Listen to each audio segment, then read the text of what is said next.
Welcome to another show. Here's a look at 10 more underrated horror films for this Halloween season. Be sure to leave the lights on and wrap those blankets tightly around you. You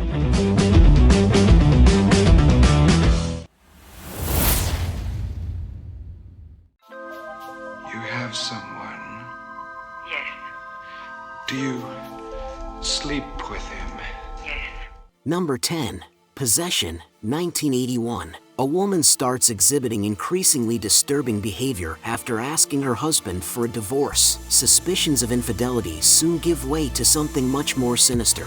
Possession is an allegory-based film. It's easier to understand the film as a whole if that's known going into it. But I'll forego the spoiler and leave it to you to guess at what the allegory is. Isabella Gianni is amazing in this movie, portraying scenes of descent into madness that must be seen to be believed. Sam Neill does well also, though he does seem a little stilted at times. Lastly, it should be noted there is a very controversial scene in this film depicting a demon of sorts. Be warned that the scene in question may stay with you long after the movie has ended.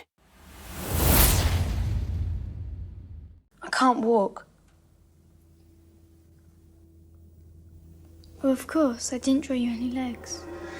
Number 9. Paperhouse, 1988. A young girl lost in the loneliness and boredom of reality finds solace in an ill boy, whom she can visit in a surreal dream world that she drew in her school composition book. The atmosphere surrounding the plot of Paperhouse is what really makes this a standout horror film, with only a mild sprinkling of jump scares and an antagonist who is really just ominous at best. This movie makes creative use of its sets and storyline to really convey a sense of dread throughout.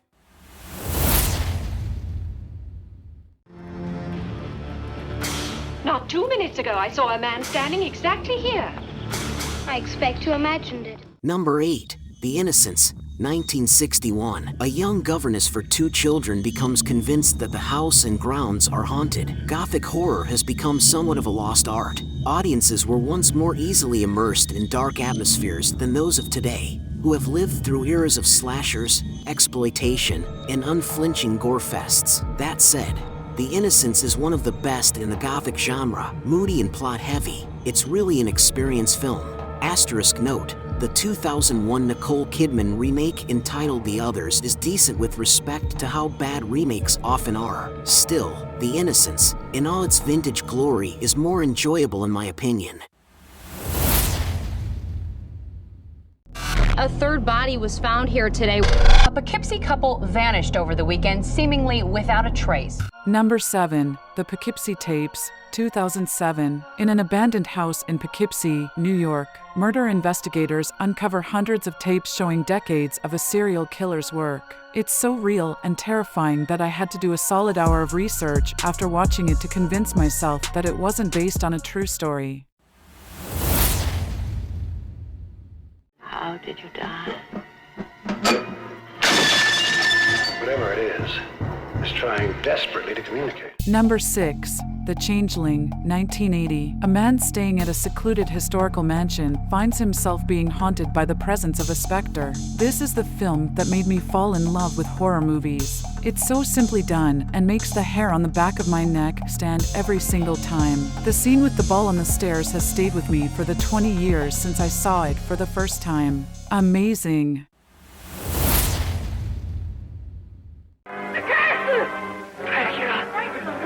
He's come back. Look at me. What do you see in my eyes?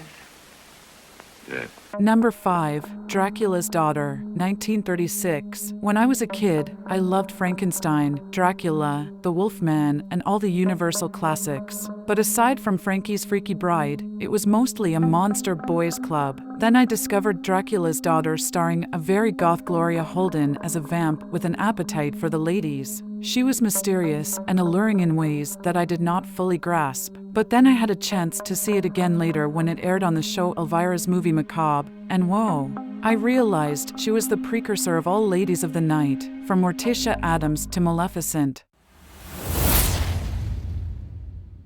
Number 4. The Autopsy of Jane Doe, 2016. When you hire Brian Cox to do a job, you're going to get an on-point performance, bombastic and introspective at the right turns, He's a blessing to troll hunter director André Ovredal's second film, The Autopsy of Jane Doe. Cox plays Tommy Tilden, a small-town coroner guiding his son Austin, Emil Hirsch, through the nuances of their chosen profession. Unfortunately, their lives are upended when the body of an unidentified woman lands on their autopsy table. The Autopsy of Jane Doe uses sound and a claustrophobic setting to marvelous effect. Almost the entire film happens within the confines of a single autopsy room. Ovredal builds his scares subtly, but kicks you in the gut once things really get out of hand. Although the mysterious Jane Doe is as mute and immobile as any dead person should be, the film's climax reveals that her hellish journey is just beginning.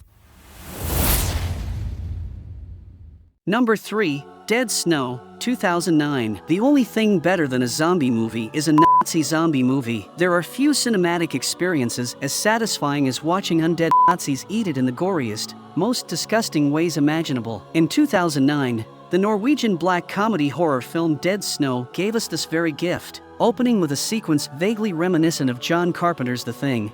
The tone is set for a group of vacationing students to have the worst holiday of their lives. The friends set up camp at a remote cabin deep in the bucolic wilds of rural Norway, only later becoming aware of the region's dark history of Nazi occupation in the Second World War. Entwined with this history is Norway's own zombie legend, the Draugr. Intimately familiar to anyone who's played Skyrim, these treasure-obsessed undead are scary enough as they are. Making them Nazis adds another level of spookiness, as well as making their comically gruesome deaths even more entertaining. Knocking out waves of ravening undead has never been more cathartic. They want to make a movie about this. Yes, we will live and document our subjects' physical and mental degradation. Number 2. The Taking of Deborah, Logan, 2014. Found footage horror can be tough to pull off. When it works well, as in the Spanish zombie film Wreck, it's spectacular. When it falls into cheesy pointlessness, as in Quarantine, the American remake of Wreck, there's no coming back. Nevertheless, it is a subgenre that's great for filmmakers with big ideas and small budgets. The Taking of Deborah, Logan is a surprisingly intelligent found footage shocker that takes on such tough subjects as Alzheimer's disease and elderly dementia. The film uses horror to broach the complicated topics of aging, mortality, and the nature of the supernatural. Although there's a surprising amount of overlap with the more popular Hereditary, it keeps a tight focus on its pitiable protagonist played by Jill Larson, who undergoes a terrifying transformation, and the results are uniquely unsettling. A tightly wound thriller, The Taking of Deborah, Logan spirals into utter mayhem in its final act.